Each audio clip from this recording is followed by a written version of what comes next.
Hello artists, my name is Ellie Coffin and I am the program coordinator at the Norfolk Arts Center. I'm also a local inking artist here in Norfolk. It has been so fun watching so many of you participate in NAC Inktober 2021.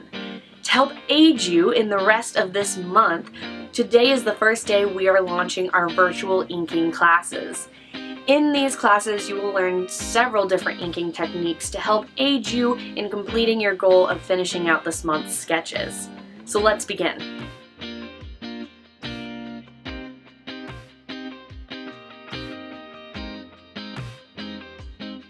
The first two techniques we're going to discuss in these inking videos is hatching and cross-hatching. Now with pen, unlike pencil, you can't simply change the shade just by changing the amount of pressure you're applying with the utensil. That's why you have to get a little bit more creative with how you are shading and adding and using shading with ink. So with hatching and cross-hatching, you are simply using lines to create your shades. Now the way that you cause a differentiation is the amount of lines you use and the direction of lines you use. Now hatching is using lines that do not intersect.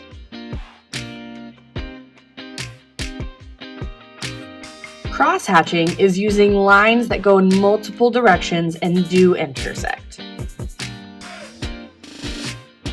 The first way we're going to practice this technique is by using and making a grayscale. A grayscale simply shows shades that go from lighter to darker gradually. We are going to use these boxes, these 5 boxes here to do that. So on your paper, go ahead and draw 5 boxes, and they don't have to be perfect, but just make 5 boxes that are about the same size. Now we are going to go from light to dark. Now oftentimes with hatching and cross-hatching, hatching is usually a lighter skill because when you have less lines that intersect, you usually have more white space that creeps in. Where cross-hatching, as you start making lines that are going in so many different directions, the darkness builds up fast and the white paper disappears quicker.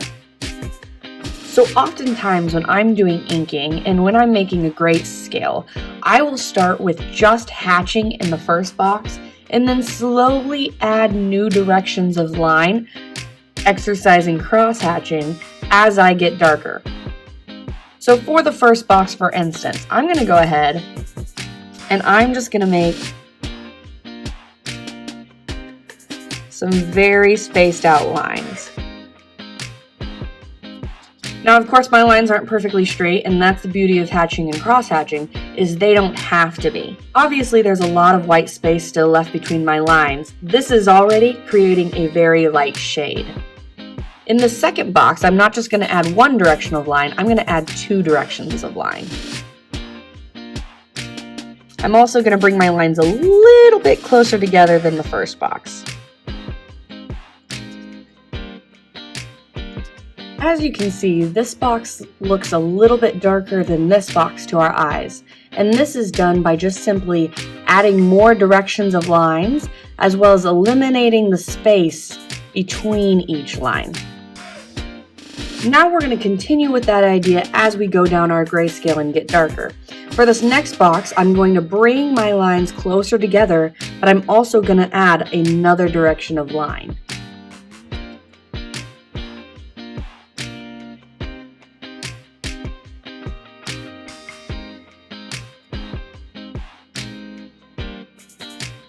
And there you go, you have another darker shade than the one before. And you're going to keep doing this one. So this one I'm going to do 4 different line directions.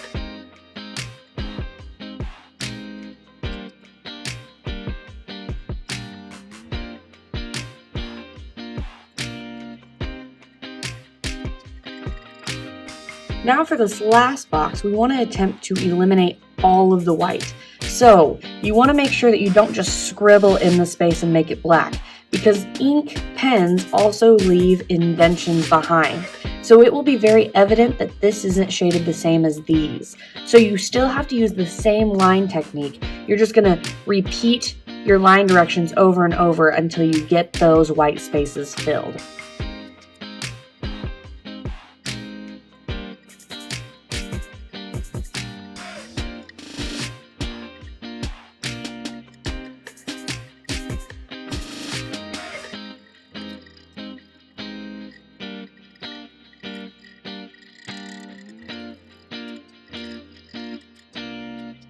As you can see, I didn't fill this in all the way. You can still see some white spaces, but there's definitely a difference between this one, and for sure a difference between this one and this one.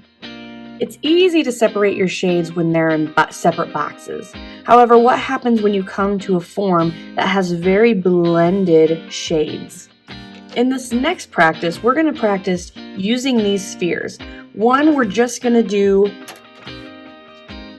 all hatching, and the other one we're going to use both cross hatching and hatching, and practice blending those shades together. Even though I've been doing this for years, one thing that I always do when I start shading in a form is I like to map out where my shades are. Now, this doesn't have to be perfect, and you can leave it a little bit more generalized and less specific than how many shades are in here, but this will help you as you're trying to blend out all of these lines to create these shades, to make sure that you A, leave them separated and give them room to breathe, but B, know where they combine so you can start trying to blend out those shadings in those areas. So on your papers, go ahead and draw 2 circles. Again, they don't have to be perfect. You can even trace an object if you'd like, but go ahead and draw 2 circles, and then you're going to follow along with me with this sphere right here. So unlike the grayscale up here, I don't like to start from light to dark. You can usually always get darker, but you can't get lighter. Once you've added these lines in your light areas, you can't really take them back. So I like to start in the safer area and go dark, and then slowly starting to lighten that up when it comes to creating my forms. Now remember, with hatching, your lines never cross, which makes hatching a little bit more time consuming and for some people more frustrating. So this outer ring here is our darkest area minus our shadow. Okay, so what we're going to do is we're going to use this level of darkness here. So level darkness number 5. To fill in this very rim of our sphere. Now remember, your lines don't cross, they can only go in one direction. Now I'm probably going to make this darker later, but I like to just start here so that I can always come back and work on it more. To help try and blend it out a little bit, I'm going to go ahead and go to this second rim here. Now this second rim here is going to be our level darkness number 4. So you want to try and match this value level to this square.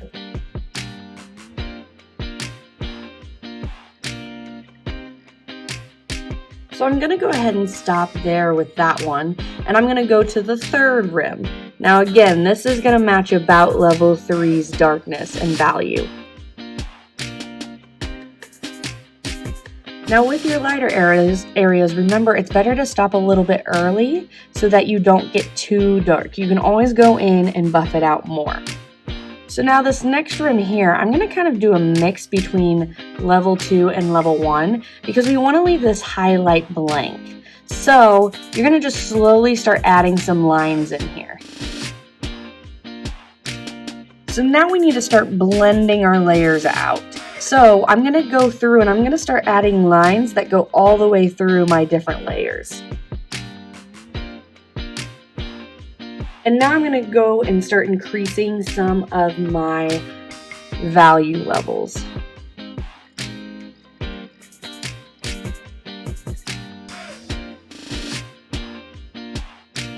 Now we're going to go ahead and put in our shadowing.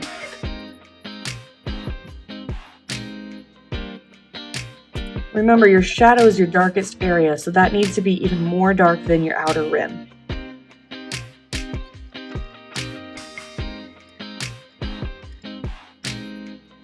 And last but not least, and this is really important, you want to go back After your ink has dried, please be aware that it does take a little bit of time for ink to dry on paper.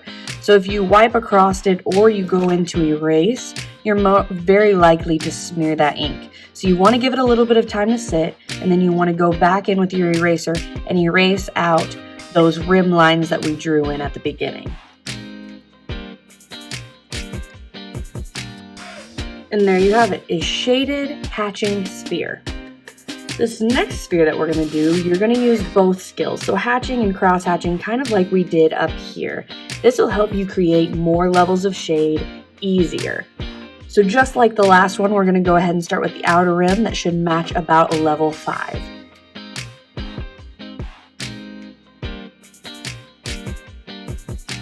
Now remember, it's better to leave it slightly underdeveloped and go back and develop it more than to go too far too early. So let's go ahead and attack rim number 2, which should match the value of number 4.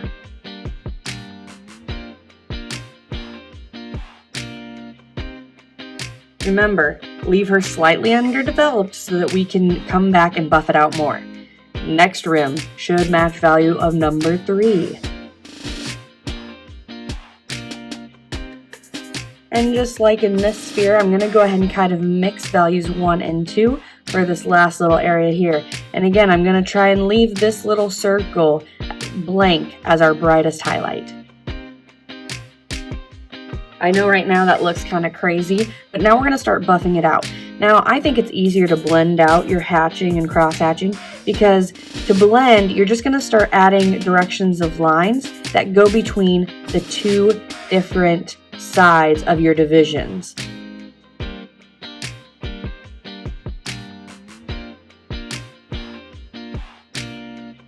And then we're going to go ahead and put in our shadow.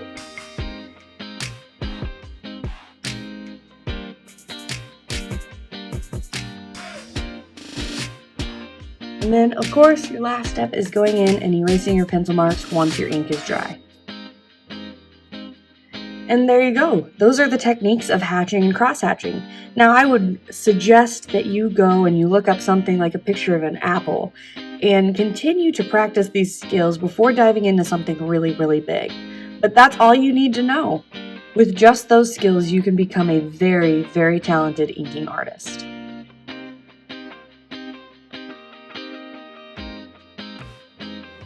I hope you find this class and these techniques useful to you. Feel free to post your practices online and I can give you feedback. I hope to see and I really encourage you to use these new techniques in the upcoming week of Inktober. Next week I will be launching another technique for you to use and to try, so feel free to definitely check that one out as well. We're so happy to have you here and we're so happy that you're participating in NAC Inktober 2021. Good luck!